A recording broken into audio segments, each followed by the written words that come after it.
Hey everyone, Jonathan Blackwood here, Editorial Director of Commercial Integrator. We are here for another 3 questions interview today. Our guest is Dave Garlett of Audix. Dave, thank you so much for joining us today.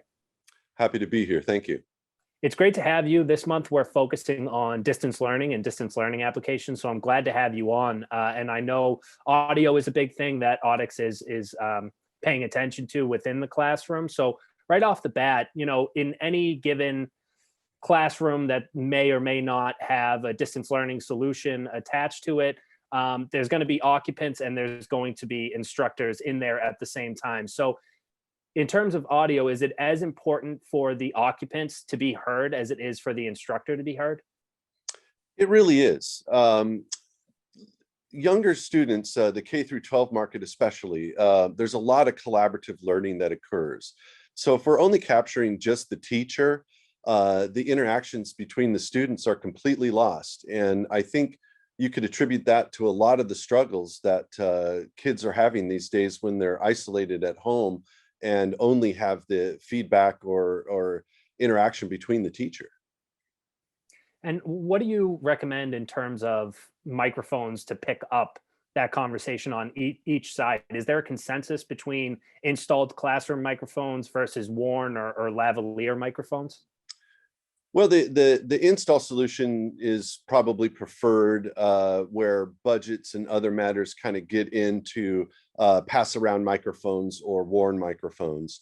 The installed solutions, you're basically trying to cover the space that the students occupy, whereas pass around microphones are just like they sound. They're handed to folks. The more natural interactions occur if you have an installed system where they don't even think about it, where they're acting as they would normally, and the audio is just simply captured. These days systems can be connected to a much larger network or can even connected to things like building management systems. Have you seen any preference between an individual classroom system that's sort of isolated within each given classroom versus enterprise holistic solutions that are connected between buildings and even throughout the campus?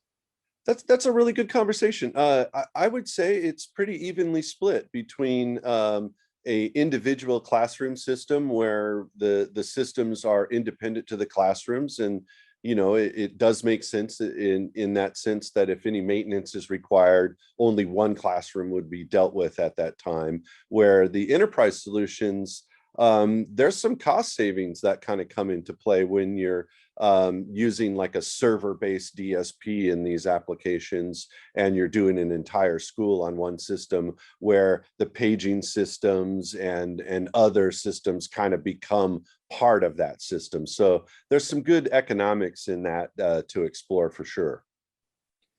Now, it's always great to talk about the technology agnostically, but I know Audix does provide a ton of technology that can fit into classroom for distance learning situations or otherwise. If anyone wants to learn more about Audix, what can the company do for integrators in their companies, and how can they find out more? Well, we're more than happily to personally get involved with any integrator on from reflected ceiling plans, where to put the microphones, what setups are best for what equipment they're choosing, for example, what DSP that particular integrator likes to use, and what setups we would prefer you use for that stuff. It is true, our microphones are very agnostic. They're incredibly friendly with almost any system out there. So we're happy to advise anyone on that matter at a personal level. And how best to reach out? Just head to the website? Yeah, the website's a good place to start, audixusa.com, and start there. Awesome. Well, Dave Garlett of Audix, thank you so much for joining us today and talking a little bit about distance learning environments. Happy to do so. Thanks for having me.